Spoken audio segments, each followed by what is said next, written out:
What's up, everybody? Welcome to another episode of Lombardi Time Brews, where I'm your host, John Delray. Today, we're going to be going over the injury report, the matchup for the Packers against the Rams, and what's going on with the Rams injury report as well, because it is actually, for once, the Packers are going against a team with a longer injury report than their own, and there is a massive question around the Rams starting quarterback, Matthew Stafford. So we're going to dive into all of that, as well as take a look at the Rams, what's changed for them since last season, and also what are they good at, bad at, and in between so far in this season for the Rams. Without wasting any time, let's go right into that injury report for the Green Bay Packers. Only two players who are questionable: Rudy Ford with a calf injury and Quay Walker with a groin injury. Yeah, Quay is new. Apparently, he came in yesterday. His groin was tight. It didn't feel right. And so they had him not practice. Rudy Ford still dealing with a calf injury that he suffered earlier this week. Both of those would be quite large losses for the defense going up against the Rams. Nonetheless, when asked about it today in his press conference, Matt LaFleur didn't exactly sound positive about either one of those individuals. Both of them could very well be game time decisions. As for the Rams, it is a longer list. For one, Kobe Durant, they're one of their starting corners. He's questionable. Rob Havenstein, one of their offensive linemen, their starting right tackle, questionable. Latrell Murchison, defensive tackle, questionable. Puka, the all-world rookie wide receiver, he's questionable. And then, yes, starting quarterback Matthew Stafford with a thumb injury is questionable. Now, Sean McVay did say that the feeling in his hand is getting better. The grip is getting stronger. But nonetheless, it's looking like Matthew Stafford's status could be a game time decision. And that is obviously of huge consequence for this game. The Rams also do have a couple individuals who are out. One would be Ernest Jones, the linebacker, and actually their leading tackler. He's out. Hunter Long, the tight end, continues an IR stay, as does Kieran Williams. Still on IR. Their running back revelation, who was featured heavily earlier in the season, still on IR. So the Packers could be going against a fairly reduced offense for the Rams. Williams still out. Stafford could be out. Kupp is certainly back, but now Puka, his counterpart, is on the questionable list. If you dive into Rams content, there is some form of confidence that Nakua will still be playing, but nonetheless, he got himself a questionable tag. So what are the Rams doing this year? What is their record? They are 3-5. And if you want to know how they got there, they've got wins against the Seahawks, the Colts, and the Cardinals. They've got losses against the 49ers, Bengals, Eagles, Steelers, and Cowboys. A tough row of competition for the Rams there, and they have faltered in those big games. Their most recent game was a loss to the Dallas Cowboys by the score of 43-20. And frankly, if you watch that game, you'd know that 43-20 doesn't even feel like it did it justice. That gap in that game, performance-wise, was even farther apart than just 23 points. As for the Rams coaching staff, of course, they are head coach Sean McVay, 63-43 in his career thus far. Their offensive coordinator is Baby LaFleur, Mike LaFleur, Matt's little brother, now their offensive coordinator, and their defensive coordinator, Raheem Morris. In case you're wondering, Matt LaFleur did address earlier this week. He was asked, who are your parents going to be rooting for in this game? And he said, well, they'll toe the family line, root for both brothers, but they live in Green Bay, and I bought them a house, so yeah, we'll see.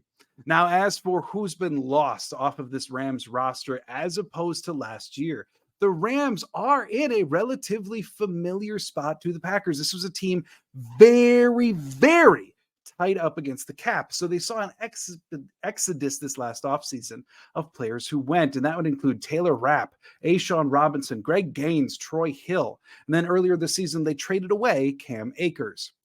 Added in terms of free agency additions, they made one. Coleman Shelton, their starting center, was a free agent addition.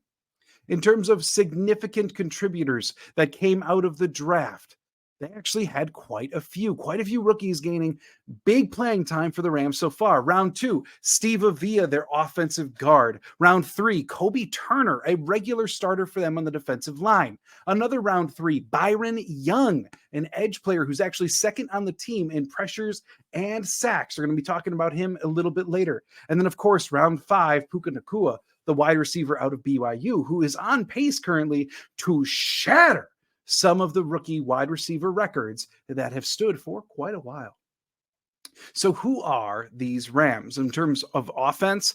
Their passing per game is 245 yards per game. That's good for 8th in the NFL. Rushing per game, 109.5 yards per game. That's 17th in the NFL. And in a weird kind of way, they've actually gone up over their last 3 games, averaging closer to 130 yards per carry in the 3 games since Kieran Williams has been out. Darrell Henderson signing back onto the roster, becoming their feature back again over the last 2 weeks, has certainly aided in that, as well as combination with Royce Freeman and a couple others for this running back by committee while Williams is out. In terms of scoring, they're at 21.9 points per game. That would be 14th in the NFL. So what's notable with the Rams offense? And, the thing is, how they're scoring is very, very predictable. If you use some rough rounding, they basically get 1 passing touchdown per game, 1 running touchdown per game. And it's not even the fact that there's this the averages are being skewed because Stafford had 4 passing touchdowns earlier in the year. No, it truly is if you go game by game, it almost is 1-1 every single game. Very, very curious thus far. And that's kind of the theme with this Rams team across the board. They are wonderfully average. Yes, they are 3-5 as their record dictates, but as is the case with quarterback Matthew Stafford, he has 8 touchdowns, 7 picks. A lot of numbers for this Rams team seemingly offset each other. For every bad number, there's a good one that goes with it, and the reverse as well, a good with a bad, and Matthew Stafford's kind of the perfect example of that. However, one area that they have been very proficient offensively would be in the play action game. They don't call it often, only on Stafford's 16.8% of his dropbacks thus far. But thus far, Stafford is 30 of 48 for 10.9 yards per attempt. He's also has 9 of his 19 big-time throws have occurred on play action. So they don't call it often, but 9 of his big-time throws have come on only 17% of his dropback styled plays. That's a significant number. They don't call play action often, but when they do, it's legit and they're good at it. Same with the deep ball. Only 11.2% of Stafford's dropbacks to this point have gone over 20 yards. But on those throws, he's 16 of 31 for 500 yards and 2 touchdowns, while only having 1 turnover-worthy play graded by PFF. As for where that deep ball seems to be going, most of the time, it's going to the deep left portion of the field, but there is a fair spread there.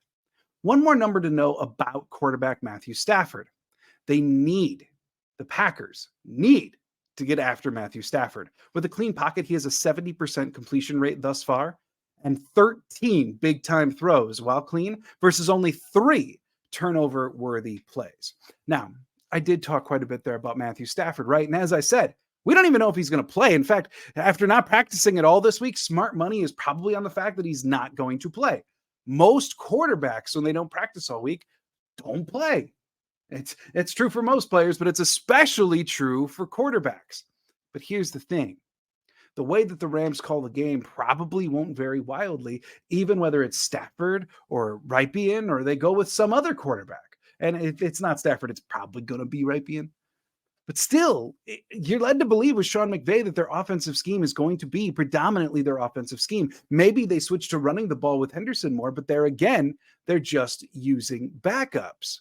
So that's really noteworthy with the Rams. As for the Packers' defensive side of things, Matt LaFleur and Joe Barry both reiterated this week that they are preparing like Matthew Stafford is going to play.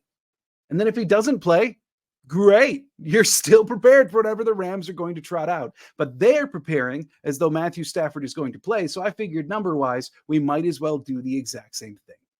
Defensively for the Los Angeles Rams, where are they at defensively? Well, in terms of passing per game, 218.5 yards per game allowed. That's 13th in the NFL. Rushing per game, 115.1 yards per game allowed. That's 20th in the NFL. Then in terms of scoring, 23 points per game, 21st in the NFL. What's notable about this defense? They are wonderfully average in every way. I dove into so many numbers, and they're just hovering in the middle, somewhere between like the 10 to 20 ranking for almost every single metric. It's still notable that Aaron Donald's still playing at an incredibly high rate, 38 pressures, 5 sacks, an overall PFF grade of 89.8. Beyond that, as I mentioned earlier, there's rookie Byron Young from the edge. He's got 29 pressures to go along with 4 sacks, both second on the team. But outside of that, there's a whole lot of journeymen, a whole lot of youth. It's a very interesting defensive concoction that on the whole is playing competently for defensive coordinator Raheem Morris. But by no means are they a wonderfully overachieving group or an elite group to this point on the year. If the Packers are aiming to throw the ball, there are places that they can do so. Kello Witherspoon, their top cornerback, he's tops by a mile. He's allowing only a 68.1 quarterback rating against him thus far this year. As for their 2 other regularly starting corners, that would be Kendrick and Durant.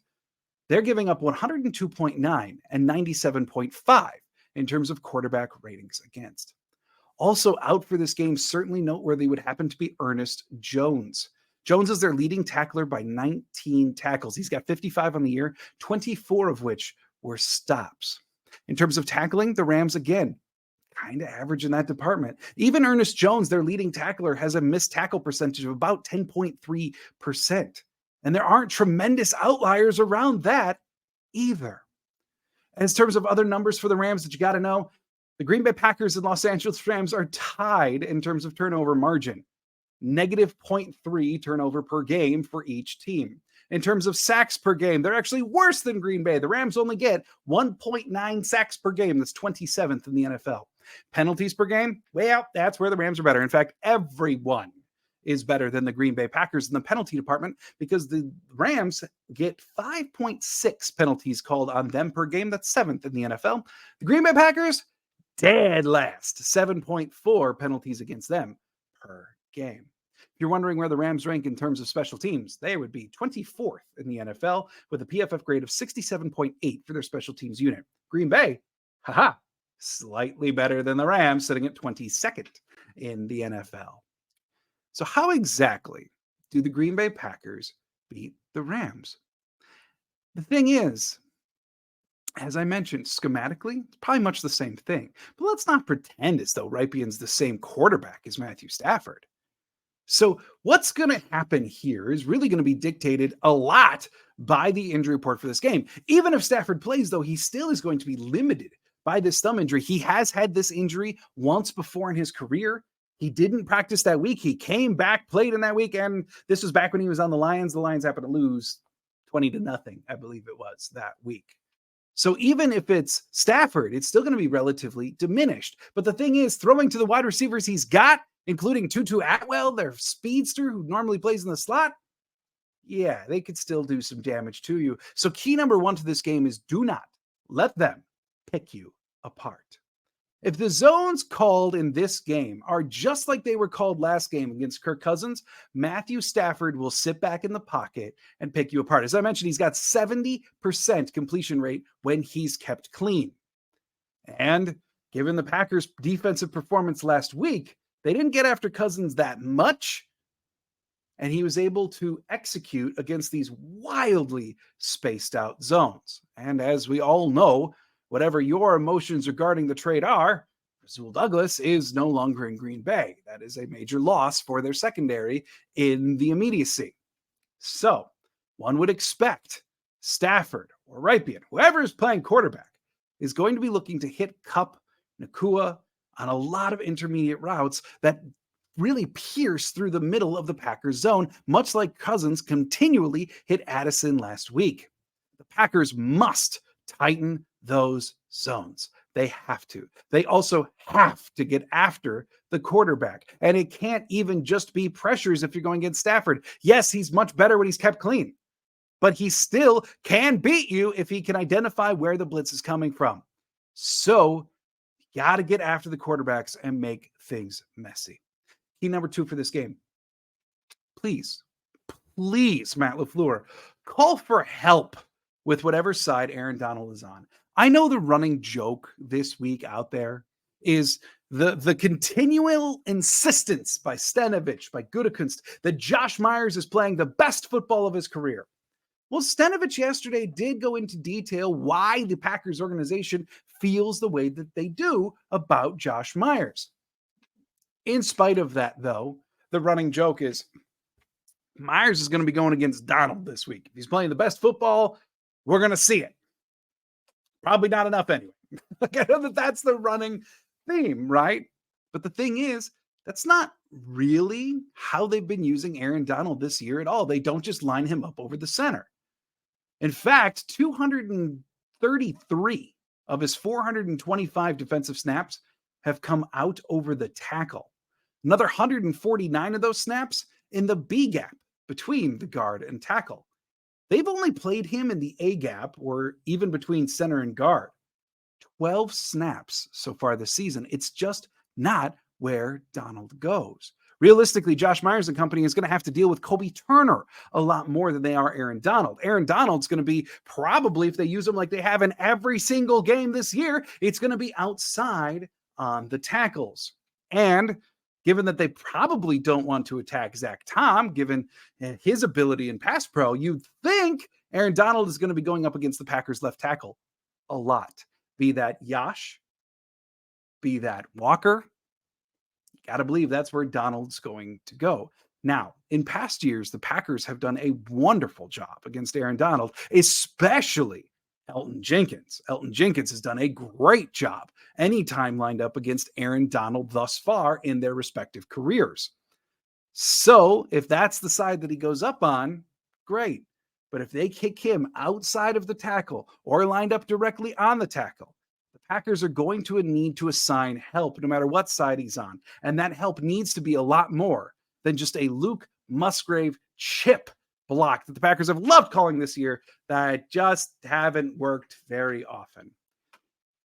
Aaron Donald can absolutely wreck the pass game for the Packers this week if they allow him to do so. Just a matter of not allowing that. Key number 3. What's the plan at safety? Jonathan Owens filling in last week for Darnell Savage. He really didn't play poorly.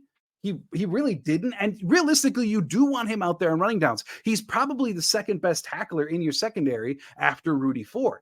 So you do want him out there. It's just coverage is not exactly his cup of tea. And now with Rudy Ford having a calf injury, if Ford is unable to go in this game, you probably got to start Owens anyway. And the idea of Owens being the help and coverage on Cooper or Nakua, it's nasty, folks. Like Owens' strength is not in coverage. But the problem is if Ford can't go too, you probably got to start Owens. And then who's going to fill in that other gap? Are the Packers really going to rely on Dallin Levitt playing defensive snaps or Zane Anderson? Both of them are there for special teams and special teams only. So then are they going to have to turn to Anthony Johnson Jr.? Now, if you followed this channel for any amount of time, especially back to the draft, you'd know that I do have great affection for Anthony Johnson Jr. He was one of my draft crushes, but by his own admission, he is still learning the safety position. Keep in mind, in college, he played corner every year except for his final year when they switched him to safety in order to help the defense. And at his locker today, he was asked about how the transition to safety is going, now doing it in the NFL. And he said there are still concepts that he is actively learning. There are some things that he's being told in the NFL right now that he's thinking back to, oh, that's what my college coach was talking about. I get it now. The light bulb is just beginning to click for this young man at this position. And to rely on him in this game, it could be painful. And that's coming from someone who loves the play style of Anthony Johnson Jr. It's just understanding his limitations at this point in his career. By the way, if Quay Walker can't go in the middle as well, probably their best coverage linebacker, that's a lot of inexperience and lack of coverage up the middle for the Green Bay Packers. And I have to believe Sean McVay is salivating at what he can scheme up across the middle. Number 4, Matt LaFleur was quoted today about Aaron Jones saying that they are ready to cut him loose. Matt LaFleur, please actually do what you're saying. LaFleur went on to explain that the red contact jersey or non-contact jersey that Aaron Jones has worn all this week was actually part protection for himself, presumably so that Aaron Jones wouldn't seek out contact in practice or overexert himself. Also, of course, a warning to everyone else not to touch him as well. But LaFleur also said he's looked really good, very agile, ready to go. And LaFleur said that they are ready to cut him loose. So then do it. Because the easy joke for Packer fans here is you say that, and then you give him 6 carries, and then you stand up at the podium on Sunday, and you say, we got to do a better job of getting Aaron Jones the ball. And that's on me. It starts with me. Yeah, Matt, we know this is a problem last year too, and it's still a problem. Now, up to this point in the year, you've had the ready-made excuse or rationale or justification, whatever side of the fence you fall on for what the word you should pick is. He's been nursing a hamstring injury, so you've been able to limit his carries, and it's been rational. Well, now with you saying things like ready to cut him loose, you better give him the ball. And I don't care if it's out of the backfield. I don't care if he occasionally lines up at slot receiver like he's done in the past. But they have to get the ball into their biggest playmakers' hands.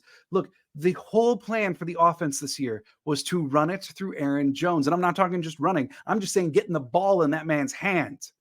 That was the plan. The Packers were supposed to have an ultra strong run game to help out with their young quarterback. They're supposed to have this the engine of the offense, as he's been referred to before by Matt LaFleur, Aaron Jones, the engine that makes it all go. And they haven't been able to do that to this point because of his injury. But if he's back, use him like he's back. This should be a 20-touch game for Jones, especially with the Rams missing their linebacker. The Rams defense is not exemplary. So get the ball to your playmakers in space and let them get the ball 20 times. Look, frankly, my money, logic dictates, is on Stafford not playing on Sunday, right? That's just, it's logical. He hasn't practiced at all this week. So if the Green Bay Packers can't beat Brett Rypien or can't even beat a completely beat up Matthew Stafford, yikes, then it may not happen this year. And I don't even feel at this point like that's an over exaggeration. I think a lot of the claims, sure, they may like will themselves or luck themselves into a win or two. I don't think they're going to be a 2-win team at the end of the day. But this is one game that they match up talent to talent, realistically still being superior to the Rams. That's not going to be the case for many more games on the schedule, given how this season has gone. So against Rypien, against a beat up Stafford, you have to win this game. Aaron Jones needs a larger workload. You have to get after the quarterback. There are definite keys to the game. Pair that with the fact that Matt LaFleur has consistently performed well against one of his mentors in Sean McVay. That should bode well for the Packers. And as I said last week, I'm probably always going to pick the Packers, so here we are. I'm not even sure if I can do that anymore if they can't pull out this one. So let's say Packers 22, Rams 16, and the Packers at least pick up another win in the win column. Join us on Sunday for a watch party. Claudia and I, she'll be here for the second half, but I'll be here the whole game, ready to talk Packers and Rams. No Packer fan should have to watch a game alone if they don't want to. So I'll be here for you on Sunday at noon Lambeau time. Thanks so much for joining me on Lombardi Time Brews. I hope you're having a great day. Go have a great weekend. And as always, go Pack Go.